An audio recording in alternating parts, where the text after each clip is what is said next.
On my 21st birthday, I went out with four of my good friends to celebrate after work. We went to a bar and got stupid drunk. Even though we were wild back then, we still had a designated driver who was one of our friends because that was his turn. Back then, we didn't have Uber. Unbeknownst to us, our designated driver, who is one of our friends, took the bottle outside where we couldn't see him and got hammered. Then it was time for us to go home late in the night. My vision was blurry. Didn't even remember getting into the car. All I remembered was the screeching of tires, the crunching of metal, and the shattering of glass through the air. Pain surged through my body as the violent impact jolted my back from my drunken slumber into a state of disarray. I groggily opened my eyes, feeling disoriented and confused. The bright, sterile light of the hospital room assaulted my senses, and it took a moment for my blurry vision to adjust. As I tried to piece together the event leading to this moment, a sharp pain radiated from my groin, causing me to wince in agony. My gaze shifted downward, and my heart sank as I saw the bandages adorning my injured groin,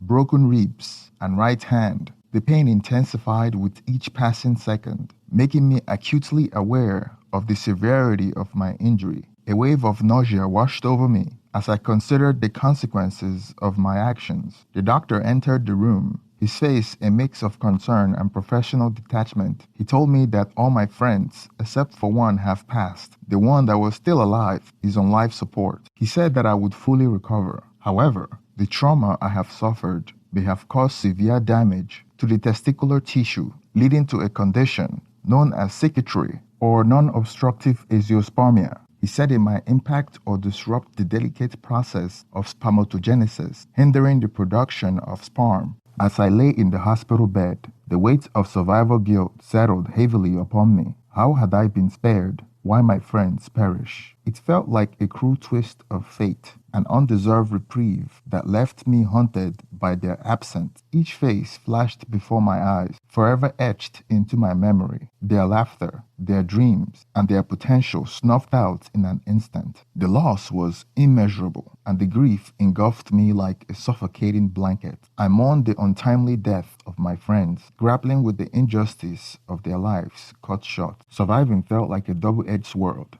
as if I was left to carry the weight of their memories and honor their legacies. I was not religious, but in the days that followed, I found solace, knowing that a higher power had a mission for me in life, and I needed an answer to know what to do. As I lay in the support of a hospital bed, grappling with the immense grief and survival guilt, a gentle knock on the door interrupted my thoughts. A preacher stood in the doorway, his compassionate eyes filled with empathy. He introduced himself and explained that he heard about the accident and wanted to offer comfort and support. His presence felt like a lifeline in that moment of despair. It felt like the answer I was looking for from a higher power. We talked for hours, sharing stories and diving into the depths of faith. He spoke of redemption, forgiveness, and the unconditional love of Jesus. Something within me resonated deeply with his words, and I saw his visit as a sign of hope and divine intervention. As the preacher continued to visit, our conversations began to transform my shattered spirit.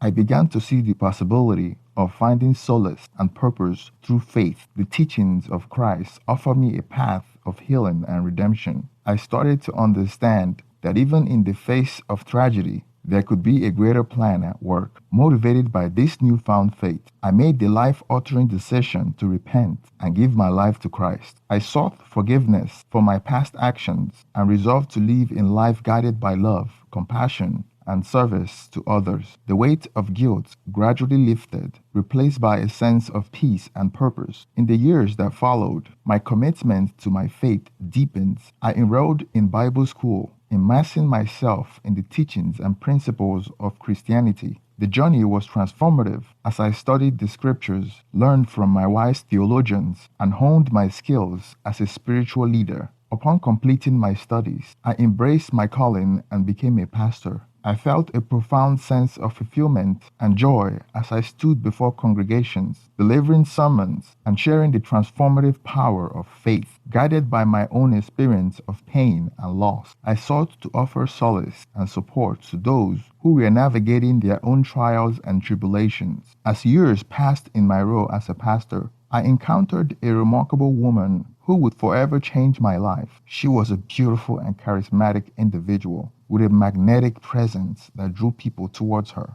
Although her way of dressing was unconventional, characterized by tight dresses and seductive outfits, I didn't judge her because her genuine love and compassion for others shone through. She was kind to people and involved in multiple paid charity events. She was traveling often, made more money than me from those charity events she travels to. I spoke to her about my accident and how it brought me closer to God. But I never shared to her that I may not be able to have kids. The reason why I didn't tell her was because I believed God would heal me, and I had faith in God. As we spent more time together, an undeniable connection formed between us. We shared our dreams, our hopes, and our deep love for God. In each other, we found understanding and support, a partnership that felt like a divine gift. Over time, our friendship blossomed into a profound love, and we made the decision to move in together and get married. 2 years into our marriage, a miracle occurred that reaffirmed our faith and deepened our bond. Against all odds, we discovered that we were expecting our first child. The doctor has previously informed me that I couldn't have children, and yet here we are, experiencing the joy and awe of new life. It felt like a testament of God's grace and the wondrous ways in which He works in our lives. The arrival of our son filled our hearts with an overwhelming sense of gratitude and wonder. We marveled at this precious gift, knowing that he was a testament to the miracles that could unfold, even when circumstances seemed impossible. Our journey as parents became a testament to the unfathomable blessing that God has bestowed upon us. We embrace our role as parents with a deep sense of responsibility, vowing to raise our child in an environment filled with love, faith, and understanding. As our marriage continued to unfold, my wife's passion for church work and involvement in various charity organizations took her on frequent solo travels. While I understood the importance of her dedication and sacrifice, I couldn't help but feel a pang of unease whenever she embarked on these journeys, leaving me to the care of our son. I recognized the significance of her mission and supported her wholeheartedly, thinking that her work was making a positive impact in the world. Our marriage, like any other, experienced its share of ups and downs. We faced challenges and disagreements, but we remained committed to keeping our family together and nurturing our love for each other. It was a constant journey of learning, growing, and finding ways to navigate complexities of life together. 2 years after the birth of our first son, we received news that filled our hearts with overwhelming joy and disbelief. We were expecting another baby. The doctor's diagnosis of my infertility had made this news seem impossible. And yet, here we are, experiencing the miracle of a second pregnancy. It felt like a double blessing, a confirmation that God's hand was working miracles in our lives. As we waited the arrival of our second child, I couldn't help but feel a deep sense of gratitude and wonder. The mistrust that had taken root within me towards doctors and medical professionals grew stronger. I questioned the accuracy of their diagnosis and felt as though I had been deceived. This experience reinforced my belief that God alone held the power to heal and that miracles could happen despite the limitation of medical science. With the arrival of our second healthy baby boy,